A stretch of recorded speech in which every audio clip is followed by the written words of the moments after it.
Here, if anybody wants one. Anybody need a copy of the Gita? Okay, fine. Okay, so before we read the text, I'm just going to recite a quick prayer. But you can just repeat after me. Om Namo Bhagavate Vasudevaya. Om Namo Bhagavate Vasudevaya. Om Namo Bhagavate Vasudevaya. So, as I mentioned, we're reading from chapter number 3, text number 5 of the Srimad Bhagavad Gita. So, I'll just recite each line, line by line, and if you have the verse in front of you, you can recite it after me. Nahi kaschit kshanam api. Have you got it? Yeah?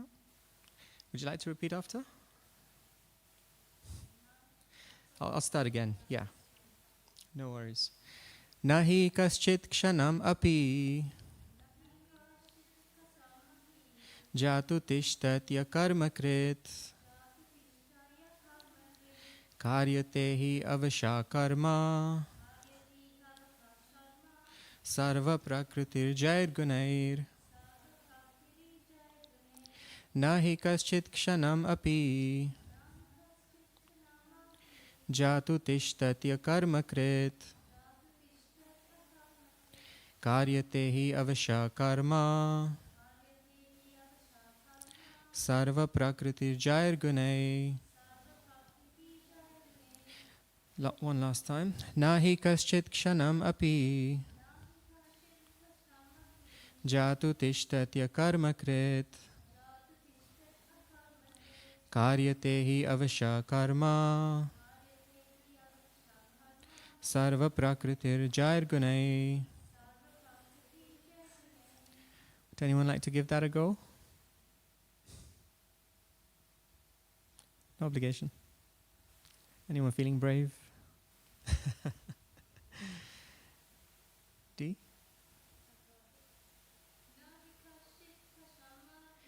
Nahi kaschit kshanam api jatu tishtatya karma krit karyate hi avasha karma sarva prakritir jair gunai. Very well recited. So we'll just do the word by word translations.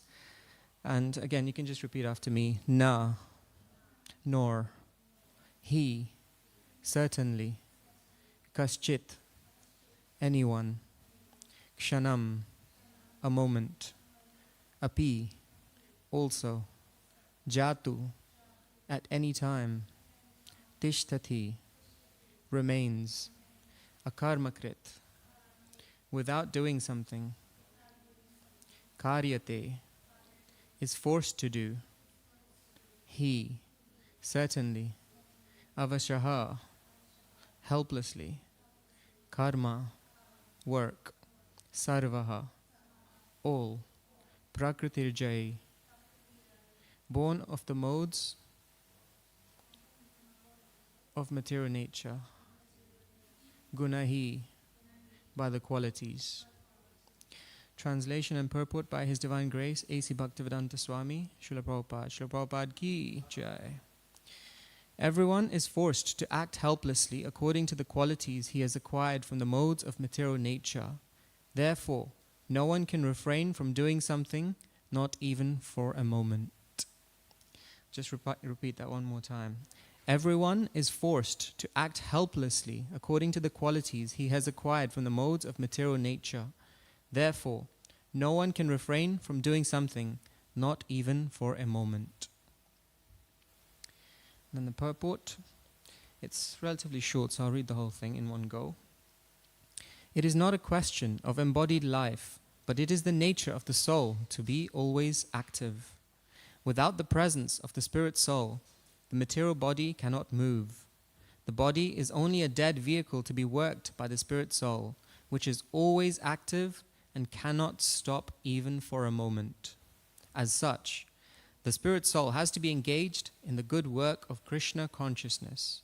Otherwise, it will be engaged in occupations dictated by illusory energy. In contact with material energy, the spirit soul acquires material modes, and to purify the soul from such affinities, it is necessary to engage in the prescribed duties enjoined in the Shastras. But if the soul is engaged in his natural function of Krishna consciousness, whatever he is able to do is good for him. The Srimad Bhagavatam, 1st canto, 5th chapter, verse 17 affirms this. Tyaktva swadharmam charanambujam harer bhajana pakvo tapatit tato yari yatra ko va bhadram abhudamusyakim ko varta apto bhajatam swadharmataha. If someone takes to Krishna consciousness, even though he may not follow the prescribed duties in the Shastras or execute the devotional service properly, and even though he may fall down from the standard, there is no loss or evil for him.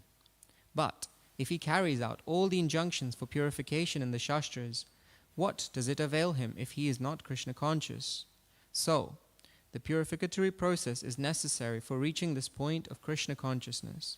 Therefore, sannyas or any purificatory process is to help reach the ultimate goal of becoming Krishna conscious, without which everything is considered a failure.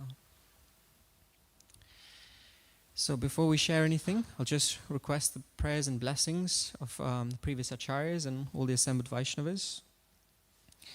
Om Jnanatimirandhasya Jnananjana Shalakaya Chakshurun Militam Yena Tasmai Shri Gurave Namaha Shri Chaitanya Manobhishtam Stapitam Yena Bhutale Swayam Rupa Kadamayam Dadati Swapadantikam Vandeham Shri Guru Shri Yuta Padakamalam Shri Gurun Vaishnavamscha Shri Rupam Sagrajatam Sahagana Raghunatanvitam Tam Sajivam Sadvaitam Savadutam Parijana Sahitam Krishna Chaitanya Devam Shri Radha Krishna Padam Sahagana Lalita Shri Vishakanvitamscha He Krishna Karuna Sindhu Deenabandhu Jagatpate Gopesha Gopika Kanta Radha Kanta Namostute Tapta Kanchana Gaurangi Radhe Vrindavaneshwari Vrishabhanu Sute Devi Pranamami Hari Priye Vanchakalpatarubhyascha Kripa Sindhubhya Evacha Patitanam Pavanebhyo Vaishnavebhyo Namo Namaha Jai Shri Krishna Chaitanya Prabhu Nityananda Shri Advaita Gadadhara Shrivasadi Gaura Bhakta Vrinda Hare Krishna Krishna Krishna Hare Hare Hare Rama Rama Rama Hare Hare. So thank you all for being here. So we're in an interesting place in the Bhagavad Gita. So far in the Gita, what we've seen is in the first chapter, Arjuna was about to have a war with many different parties, and as he's about to face the opposite side, he asks Krishna to drive his chariot in the middle of the battlefield so that he can observe who he is about to fight. And as soon as he sees all his loved ones, he becomes completely bewildered. How can I kill these people that I profess to love? So then in second chapter, Krishna starts to explain why actually the act of war is part of fulfilling his duty or dharma. And actually by killing all these individuals, he's only going to be removing the external body, but the spirit soul continues to remain. It transfers from one body to another, just like the winter and summer seasons. As the winter and summer changes, then our bodies also change in a similar way. So towards the end of second chapter, Krishna starts to also introduce the different types of yoga. So he outlines Sankhya Yoga, Buddhi Yoga, and then, work in different modes, etc. So he's starting to give quite a lot of information. And so we find ourselves in chapter 3. And at the beginning of chapter 3, so after Krishna has said all of this information, Arjuna is still confused. So he asks Krishna, you've explained, about Buddhi Yoga. So Buddhi means intelligence, which basically means to fix one's mind and intelligence on Krishna. So Krishna says, you've given me these instructions, You're telling me to keep away from all kinds of sinful activity, but at the same time, you're telling me to remain fixed on the Supreme. So by you asking me to fight this war, how can I keep away from abominable sinful activities? Because ultimately war is abominable, right? So the battle is abominable. So he's wondering, how can he actually do both? How can he still remain fixed on the Supreme? And so here we start to understand, the point is that when we have desires which are separate from Krishna, that becomes a platform for confusion. Just like a soldier who acts in a battlefield, if you have somebody who is following the orders of a general, the commanding officer, if he does so according to that, then he's not personally liable because he's acting out under the instructions of the commanding officer. But when he decides to perhaps go away from the battlefield and start killing somebody, then he becomes personally liable. So when we act according to our own whims rather than of Krishna's instructions, then we automatically become punishable. So then we come to today's verse, which is text number 5. And so here Krishna's overcoming one of Arjuna's doubts. Arjuna said, it's better to flee this battlefield than to kill those who I love dearly. And so in this verse, Krishna starts to condemn inactivity because Arjuna's immediate reaction is it's better to run away from the battlefield and just maybe sit in the forest and meditate, right? Like, who wants to kill others just for the sake of one's own pleasure? But in this verse, Krishna starts to explain that by avoiding activity, we can't avoid the reaction that may have come from that activity. So there's a common misconception in this world of what actually real spiritual life means. Is it retirement from activity? Is spiritual life actually just, going to the Himalayas or, sort of retiring from all kinds of activity and just focusing on doing meditation? Do we think that's what spiritual life is? No. But that's what a lot of the world understands, spiritual life or renunciation to be. But here Krishna then clarifies, inaction is not freedom from reaction. And so this is where Arjuna finds himself at. He wants to run away from the battlefield in fear of the result of participating in this war. But Krishna earlier actually gave an instruction to overcome that misconception. In chapter 2, text number 34, he said, "For a respectable person, dishonor is worse than death." So the act of running away from the battlefield is very dishonorable because, especially for a soldier. So he's saying you want to avoid death, but by actually avoiding it, it's worse than if you were to be killed in this battle. So generally, we understand the reactions that we incur bind us further. We may act, there may be a reaction from doing that activity, and then it sort of tangles us further and further because we suffer that reaction, and then we act further, and that suffers another reaction, and it just becomes like a vicious cycle. And that's not even limited to any activities that we perform in this human body. Even if we acquire different bodies in either past lives or future lives, we still have to suffer the results of any activity that we perform in this life. So how do we avoid the repetition of this cycle of birth and birth again and death again? Should we just stop all activity so that there's no reaction? Krishna here is refuting that because he's saying simply by stopping activity, we can't just stop the reaction. So the action causes a reaction, which then causes the bondage to that reaction, and then which causes that continuous cycle of birth and death. So can we reverse that, to avoid birth and death? Can we avoid that bondage to that reaction? And to avoid the bondage to that reaction, can we avoid the reaction in the first place? And how would we avoid the reaction? That would imply that we have to avoid the action in the first place. So in text 4, the verse that was covered yesterday, Krishna actually says we cannot avoid freedom from reaction because that avoidance of duties is also a form of karma for which we have to face the reaction. So let me put it like this. You may be sitting in this class and thinking, actually I'm not even listening or focusing, right?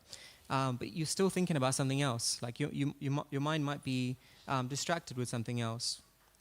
And so we may think that actually I'm just sitting around or sleeping even perhaps, but any activity that we perform, even sleeping, incurs a certain reaction. So inactivity, Krishna is saying, is not an option. Even lazy people, like in this day and age, most people have become quite lazy. They want to avoid all kinds of physical activity. They want to maybe just sit at home, watch a movie, browse on social media. Ultimately, it's just trying to avoid that physical activity. But even that, the act of watching a movie or browsing on social media is a form of activity, because what we don't realize is doing those things has a very strong impression on our consciousness. And then what that consciousness then, what's there in the consciousness will lead to what activity we perform later on. So even when we're just staying at home trying to be inactive, that's still incurring a certain kind of reaction. So these things have a lasting impact, even when we may think that we're inactive. But what we find, that Krishna explains later on in the Bhagavad Gita, that at every moment, there's something called the three modes of material nature that are constantly acting on us. So what are these three modes of material nature? Krishna calls the modes of nature gunas. Now in Sanskrit, guna has two meanings. One is quality, which defines any state of consciousness that we do any activity. But interestingly, another meaning of guna is rope. So what we can understand from that is these rope. Yes, thank you. So ropes, basically, what is the function of a rope? Sorry? Tying, yeah, or to bind. And that's exactly what the gunas does to us. Any activity that we do under the gunas, they bind us further and further.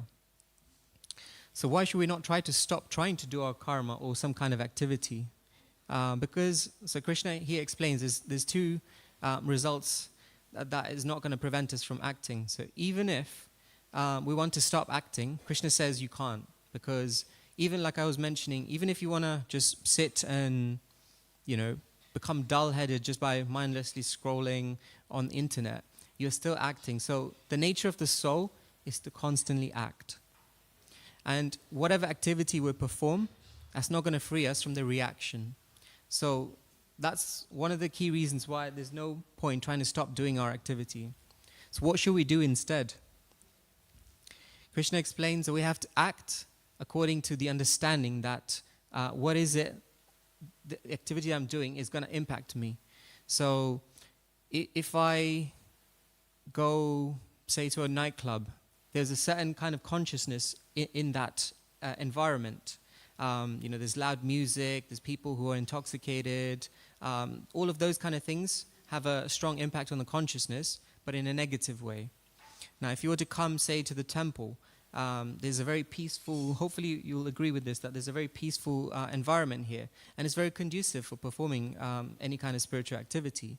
So we recognize the field in which we're acting. And that way, the ropes don't bind us as much. They don't have as strong a grip to us. And we can expand that in everything that we see. So even in the animal kingdom, we can classify animals in the different modes. So you've got animals which are in the mode of ignorance or tamas, animals such as donkeys, monkeys, camels. You could classify them in the mode of ignorance. Then you have animals such as lions, tigers, leopards. They're considered in the mode of passion. And then cows are considered in the mode of goodness. And even in the human kingdom, there's such a wide variety. Like overall, it is said that animals are classified as mode of ignorance, humans are classified as mode of passion, and then the devatas or the demigods, they're classified in the mode of goodness. But even within the human sphere, we can find people who are in all these different modes, and they're to varying degrees controlling each one of us to unique amounts. And so Krishna actually says later on in this chapter, Prakrite kriyamanani gunahi karmani sarvasyaha. He's basically outlining that all these gunas are constantly acting on us, even though we think we're the doer of the activities. So I may think, okay, I've chosen to come to the temple here, and that is my free choice. But what are the influences that have led me to make that decision? Generally, when it's not a spiritual activity, it's determined by the gunas which are acting on us at any given moment. So we may mistake, in terms of the three gunas, we've got goodness, passion, and ignorance. So isn't action come from passion? You might draw that parallel. But actually, even goodness means we can still be active. The key difference between the two is that not in the level of action that we do, but in the level of intelligence that goes behind that activity. So a sattvic person may be very busy, a person who's in the mode of goodness, but the action is well thought out and deliberate. So you'll find somebody in the mode of passion is very impulsive, and what they do is not very well thought out. Shri Shri Radha Gokulananda ki, Shri Shri Sitaram Lakshman Hanuman ki, Shri Shri Gauranitai ki. So in the mode of passion, we find activities are not very well thought out. So it's a question that we can ask ourselves on a daily basis. What mode am I acting in? Am I being impulsive, or have I actually given what I'm about to do quite a lot of thought? A very good model that was I once heard some years ago is this idea of an emotional traffic light. So whenever we face in a very difficult situation, we can hit the red light, which means just to pause. What is this situation that I'm about to face? We contemplate on that. So that's the amber. Think about, what is it that I'm about to do? Is there a better way that I can do it, rather than just impulsively acting? And then based on that meditation, we can act, which is the green. So this model has served me really well, just to understand that actually I shouldn't be acting very impulsively, but to think things through properly. And thereby we start to act in a mode of goodness. So the important point here is not that the lower modes make us act. In all modes we can act actually. But in a day, we can actually even understand throughout the day, the different modes are acting in different prominence. So it is said the mode of goodness is very prominent in the morning, and that's why it's said that it's very conducive for spiritual activity. Throughout the day, where most people are very active, that's your rajas, or your passion. And then towards the evening, when you start to get tired, you need to wind down, that's your mode of ignorance. So that's why you'll generally find that those people who are acting in the mode of ignorance, they'll spend the vast majority of their day in the evening hours. That's really when their day starts. Whilst for those who are in the mode of goodness, their day starts early in the morning, because they're utilizing that early morning hours. So by understanding actually how are the modes impacting me on a day-to-day basis, we can start to lessen the impact that they have on us. When a person comes to a transcendental level, so you're starting to go beyond the three different modes, does one become inactive? What do we think? Is it that only the three modes inspire activity in us? So essentially, are spiritualists inactive? What do we think? No. Why? Any thoughts?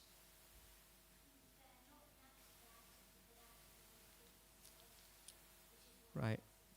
Yeah, so goodness is actually a base level, but somebody who transcends the three modes, the motivation changes. It's no longer about what is it I can get from this activity, but it's about how is it going to serve a higher purpose.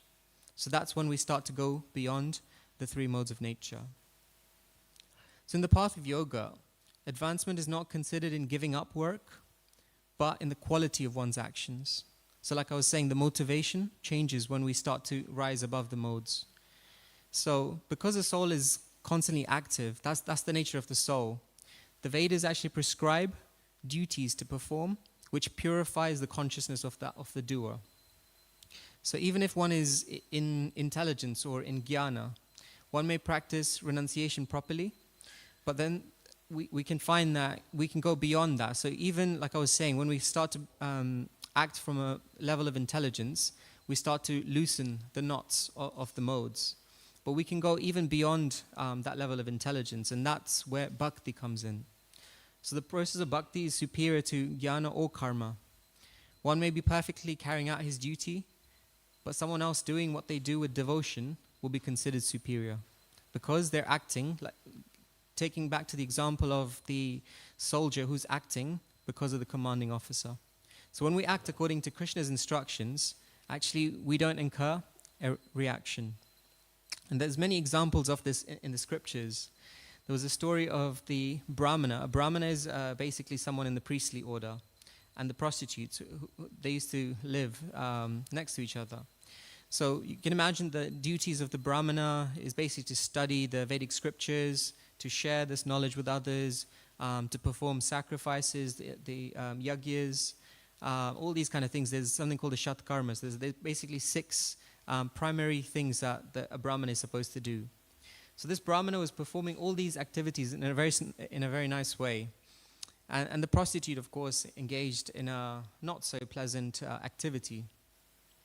And so one day the Yamadutas are basically agents of Yamaraj, the god of death. So the Yamadutas came to this Brahmana, and he basically came to take him away. And so the Brahmana is thinking, I've performed all these godly activities in my life. Surely you've come to the wrong person. It should be the Vishnu Dutas who come for me. And so the Yamadutas continue taking him away and explain to him that we're taking you away not because of the activities that you were doing, but because of the consciousness that you did those activities. So from that story, we can understand that actually even I may be, sitting here in a kirtan or listening to this class, if the consciousness isn't right, then doing that activity almost becomes pointless. And that's what one of the verses we discussed in the purport. And Krishna elaborates further on that. He says in Srimad Bhagavatam, 1st canto, 2nd chapter, verse 13, Ata pumbir dvija shreshtas varnashama vibhagashaha swanushtita dharmasya samsiddhir haritoshanam. So he says the highest perfection one can achieve by discharging the duties prescribed for one's own occupation is to please the personality of Godhead. So again, he's emphasizing that whatever activity we do, the ultimate aim should be, how can I make this an offering to the Lord? How can I please the Lord with what I'm doing? The lowest platform is to not care for any duties that you perform or the reactions that may come from it. So that's, I guess, most of the people out there in the world. They don't care or understand what is it that I'm supposed to do in this lifetime. And so they just kind of go about through the motions of daily life and then suffer the reactions from it. And that's where they become entangled in the cycle of birth and death. Then Krishna describes the human platform actually begins when we start to perform prescribed duties. And so that's where the Vedas come in. The Vedas instruct us what are the prescribed duties that will help us to gradually elevate our consciousness. And the highest platform, as I was mentioning, is the performance of bhakti. So this is where the performance of duties is done according to the instruction and pleasure of Krishna. So in the Bhagavad Gita, it is said that even a small quantity of devotional service that we perform can save one from the most dangerous position. So did you know, in the Bhagavad Gita, there are 2 verses that are repeated twice, almost verbatim. Does anybody know which ones those are? Yes, Prabhu.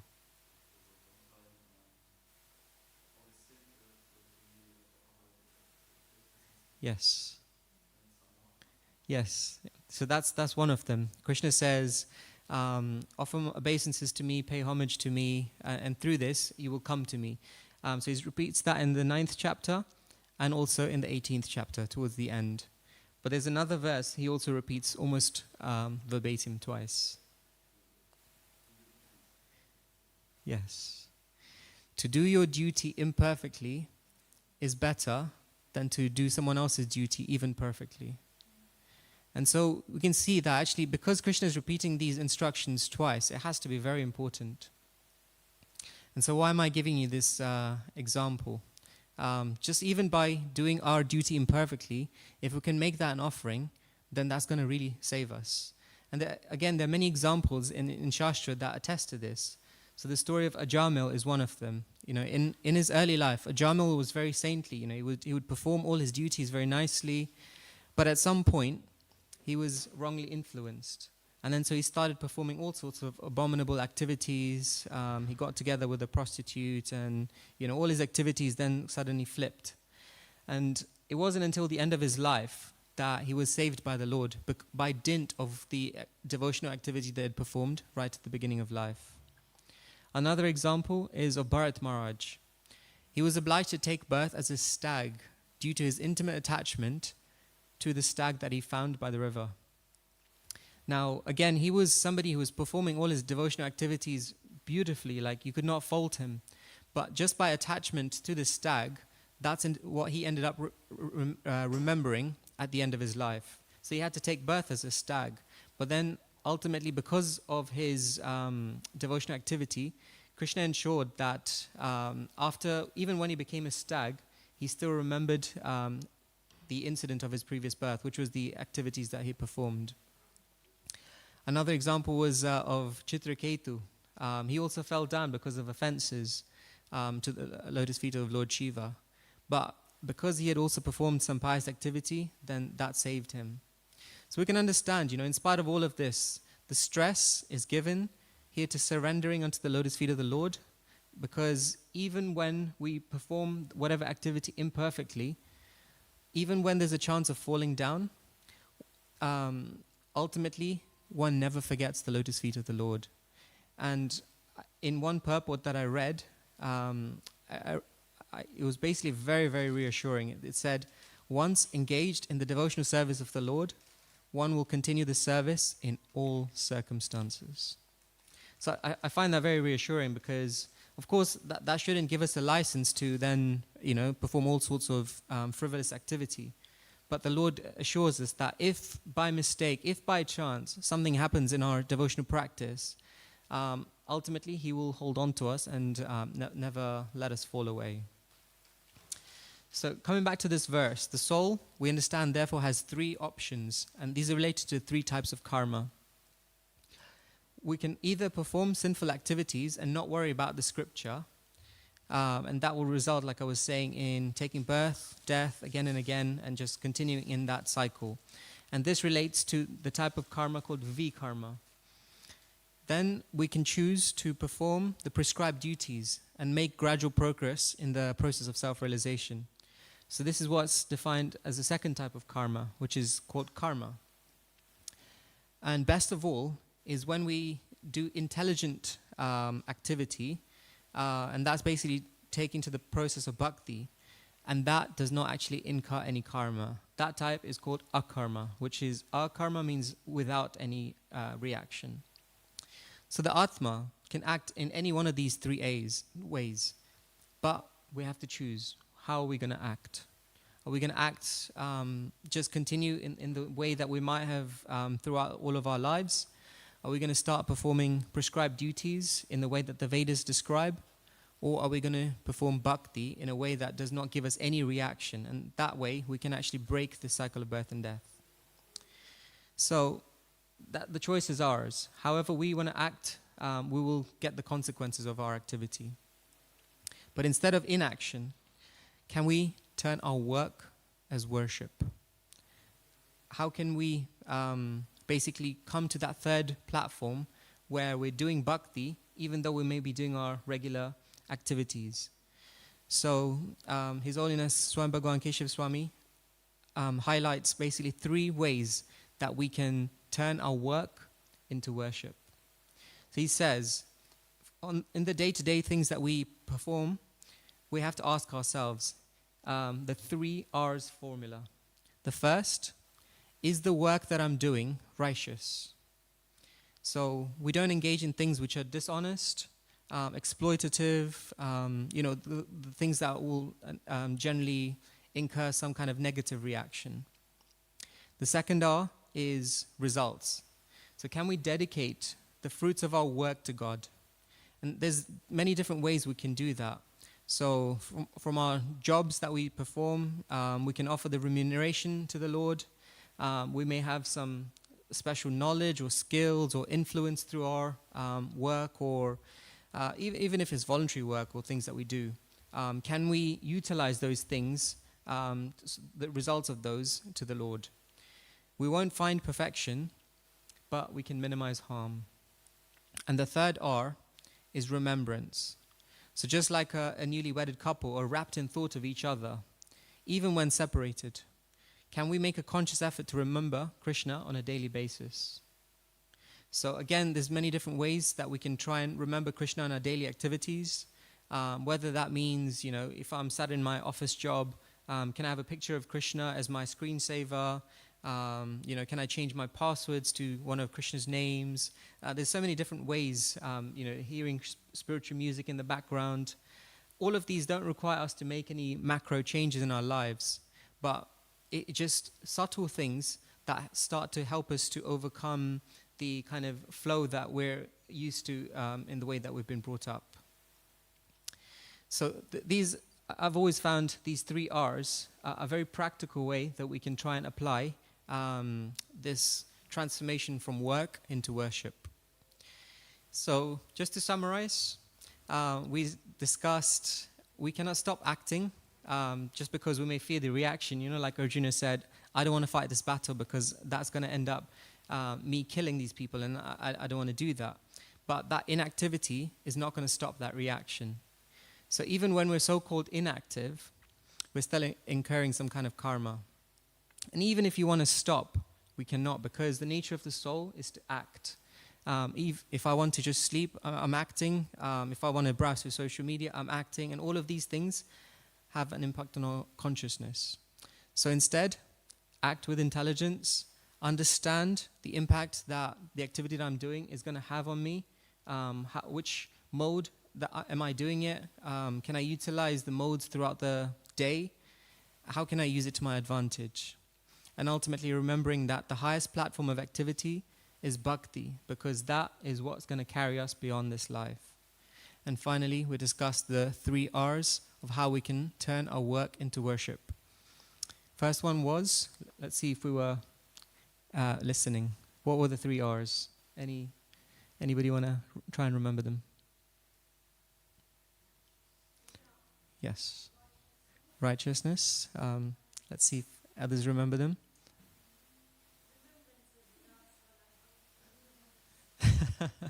Remembrance? Somebody else? Results. Very well remembered. Yeah. So it starts off with righteousness. Can we, in whatever we do, can we make it a bit more righteous in a way that doesn't result in dishonesty or exploitation? The results, can I offer those results to the Lord in any way that may be possible? So whether that's a remuneration or knowledge or skills. And finally, trying to just add a little bit of remembrance into our lives in such a way that as I go through my day, I'm just reminded of Krishna in anything and everything that I do. So I'll stop here and ask if there's any questions, any reflections, any corrections. Anything that stood out to you, or if you feel that actually that seems quite difficult to apply in my life.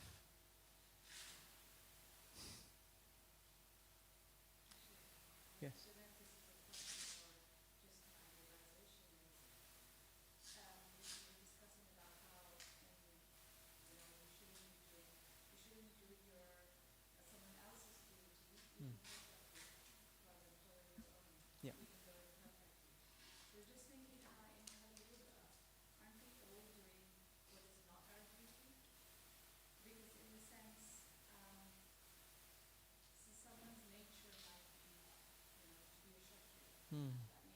Yes.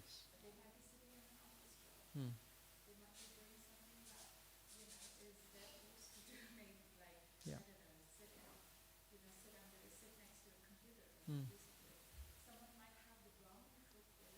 Yeah.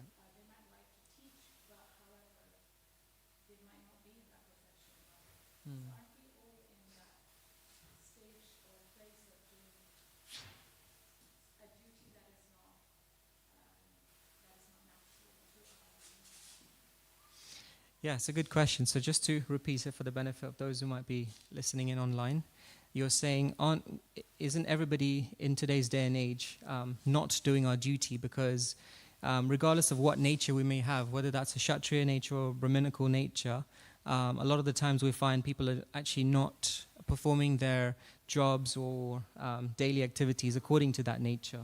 Did I capture that correctly? So actually, we do find the vast majority of people may not necessarily be acting according to their nature. And it starts because people don't actually understand what is their nature. And so that's what I was saying. If we don't act according to intelligence, intelligence means recognizing what this world for what it is. So the first step, it starts with us actually. We have to understand what is it my nature is. And there's so many ways that we can do that. You know, all these personality tests that are there, that can give us an indication of what is it that I'm good at. I wouldn't say necessarily that everyone is not acting according to their nature. So even within, the example you used, which is somebody sitting in an office job and they may be a Kshatriya, there's ways even within an office job that they can engage that Kshatriya nature. And that would be, to take on a sort of a leadership or managerial position and then utilize that Kshatriya nature. And similarly, a Brahminical nature, somebody working within an office job may decide to perhaps go into HR, do something with learning and support or something like that. So there's many ways, but it always starts by us understanding what is my actual nature and how can I engage that. It may mean that we change jobs completely, or it may mean that can I find something within what I do that is more aligned to my nature. Does that make sense and does it help? Okay, thank you for your question. Any other questions or comments? Any other reflections or realizations? Okay. If not, we'll stop here. Just want to reiterate my thank you for all of you being here. And hopefully you found that there was something in there that you can take away and apply in your own lives. But if not, this was really for my own purification, because we find that when we're forced to share something with others, that is when we really learn something. So I thank you here. Thank you all for being here whilst I'm doing this learning for myself as well. Thank you once again. Srimad Bhagavad Gita Ki Jai. So Darshan will open at 7 p.m. And today we're very fortunate that actually we're going to have some very esteemed personalities who will be here at 7:30 to lead kirtan and bhajans. So we invite all of you to stick around, and there'll be really special kirtans. Hare Krishna.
Shri Shri Radha Gokulanand ki, Shri Shri Sitaram Lakshman Hanuman ki, Shri Shri Gauranitaya ki, Shri Prabhupada ki.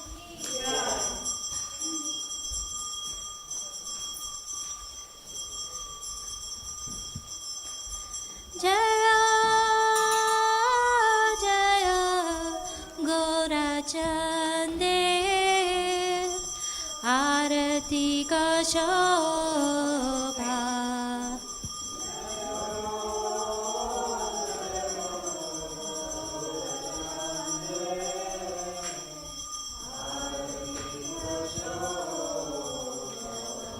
Jaya Jaya Gaurachande Arati ka shobha.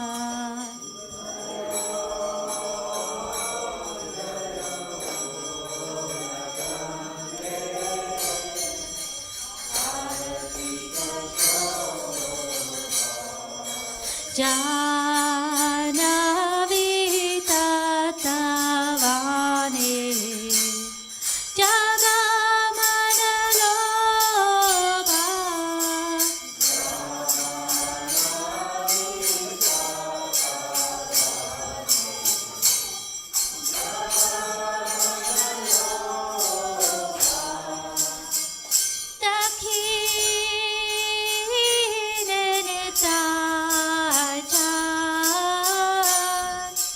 Vame gadadara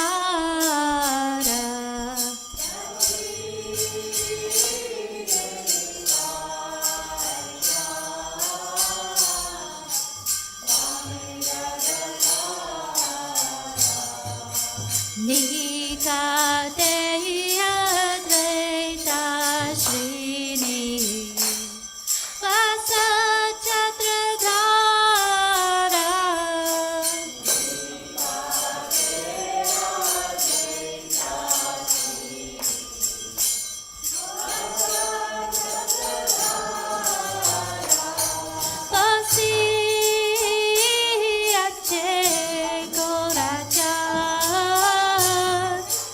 Ratna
마두르 마두르 마두르 바제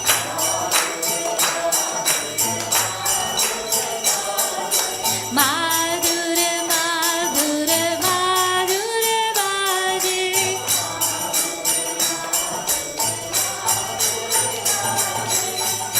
니타이 고라리보 라리보 하리보 니타이 고라리보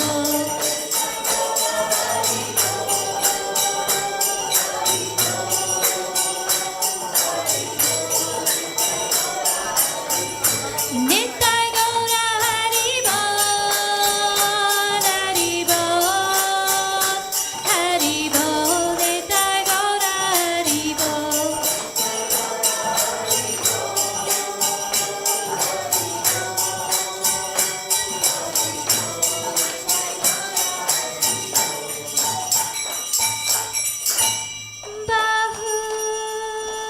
바후코티 चंद्रजीनी बदन उज्ज्वला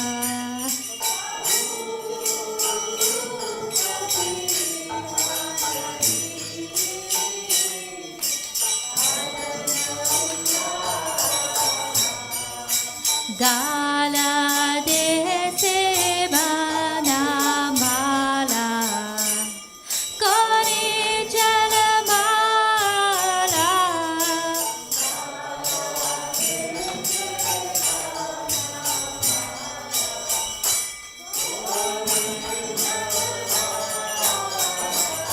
शिवा शंकर नाराजा प्रेम गदगादा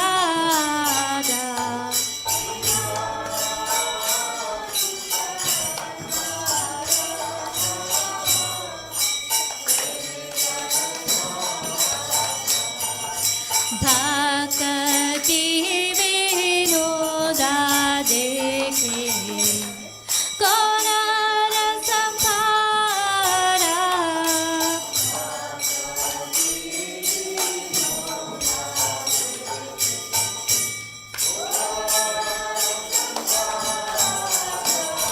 जय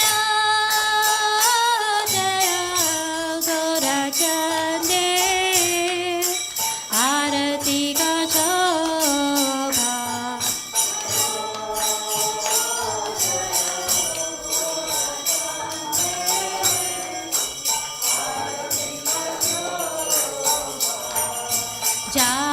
Jahnavi तत्त्ववाणी जगमनलोभा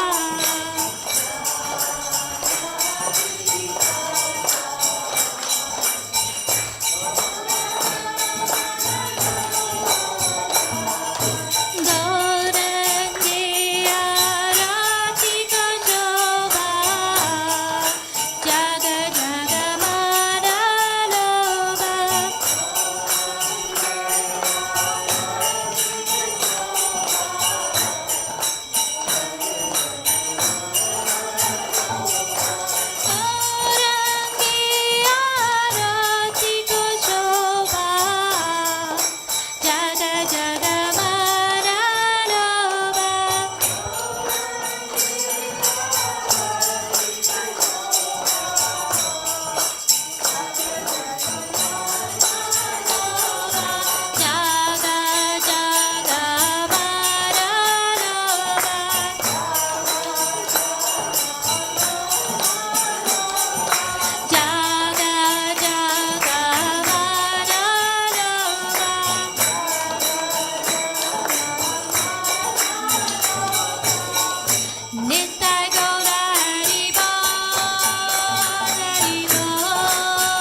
Namo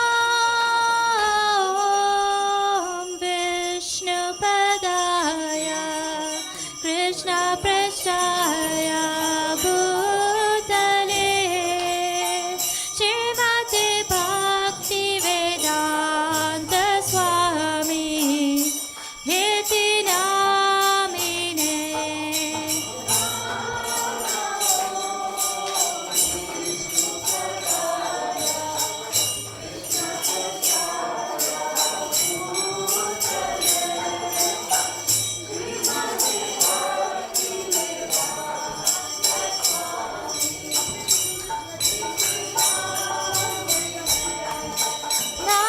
Namaste Saraswati Deve Gauravani Pracharine Nirvishesha Shunyavadi Pashatya Rishatarine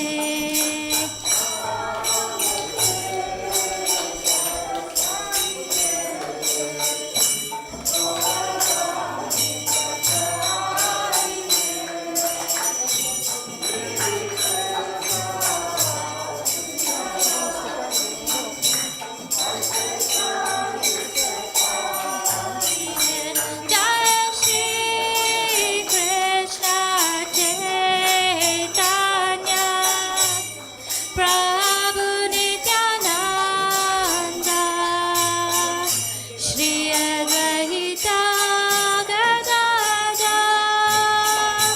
Srivasari Gaura Bhaktivedanta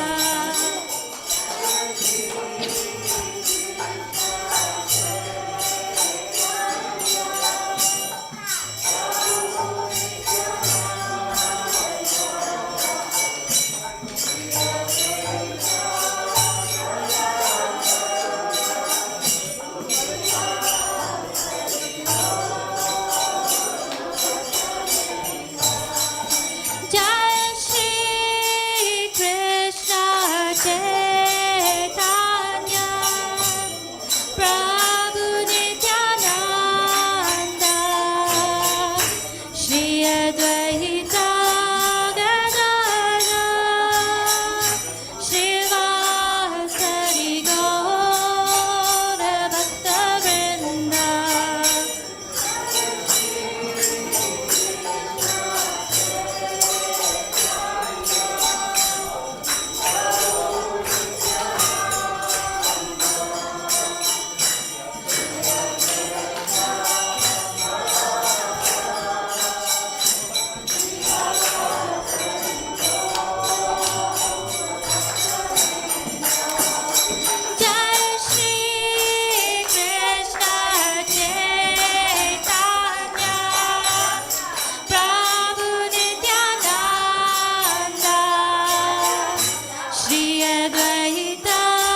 Hare Krishna, Hare Krishna, Krishna Krishna, Hare Hare, Hare Rama, Hare Rama,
Shri Gauranitaya ki.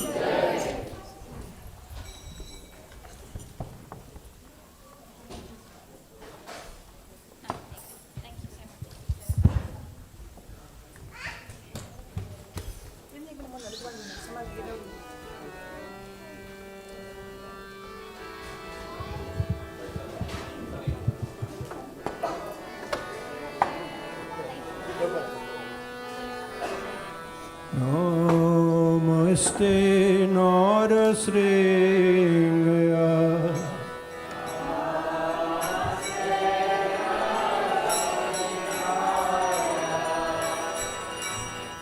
Namaste Narasringaya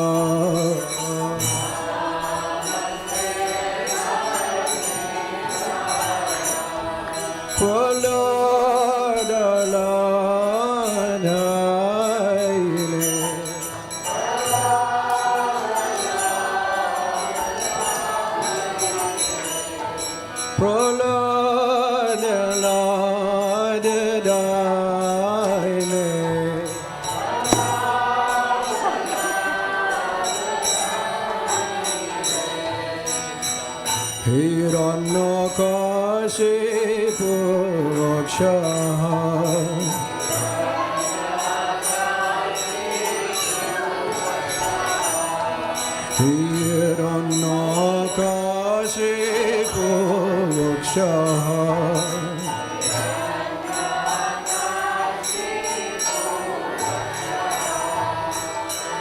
Shilatan Kanakalaye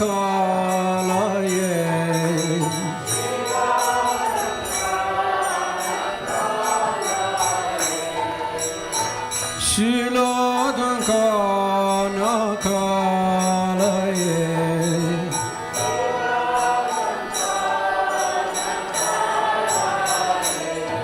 Itana Singha Paratana Singha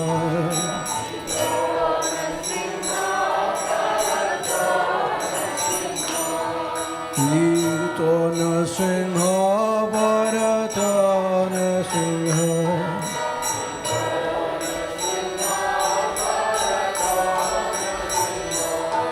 Chato Yato Yamida Tone Singha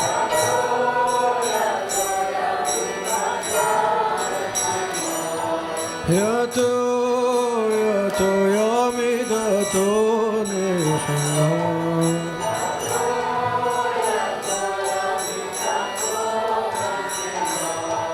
Vayene Singha Vedayena Singha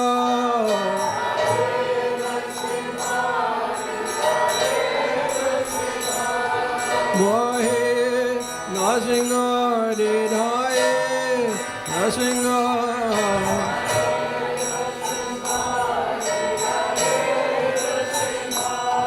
Narasinga Madi Saranam Prapade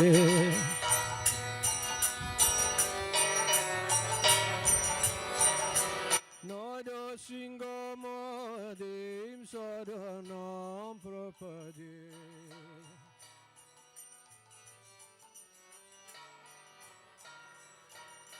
Tavakara Kamala Bore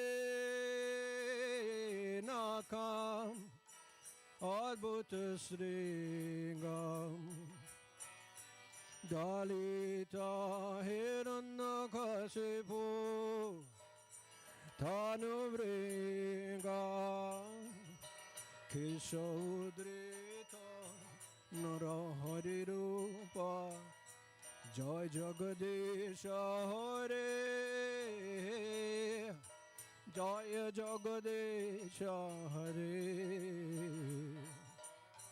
Jai Jagadisha Hare Avakara Kamala Hare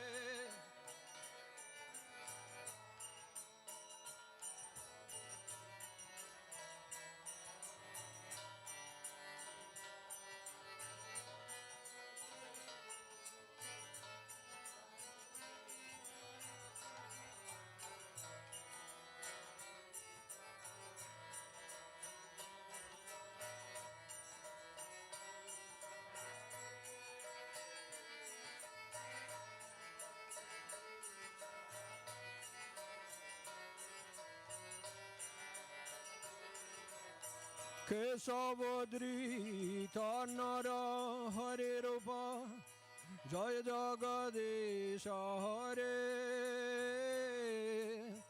জয় জগদীশ হরে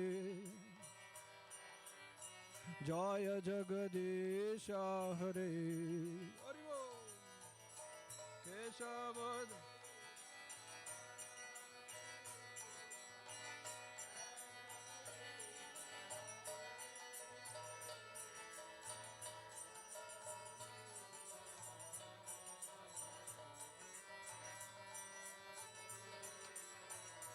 জয় নরসিংহদেব নরসিংহদেব নরসিংহদেব জয় নরসিংহদেব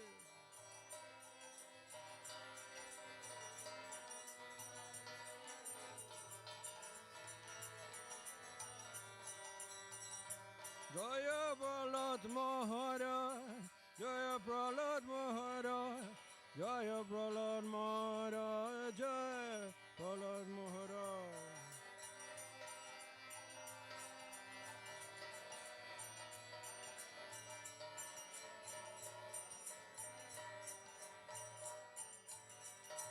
सिंह सिंह ने भगवान की प्रहलाद महाराज की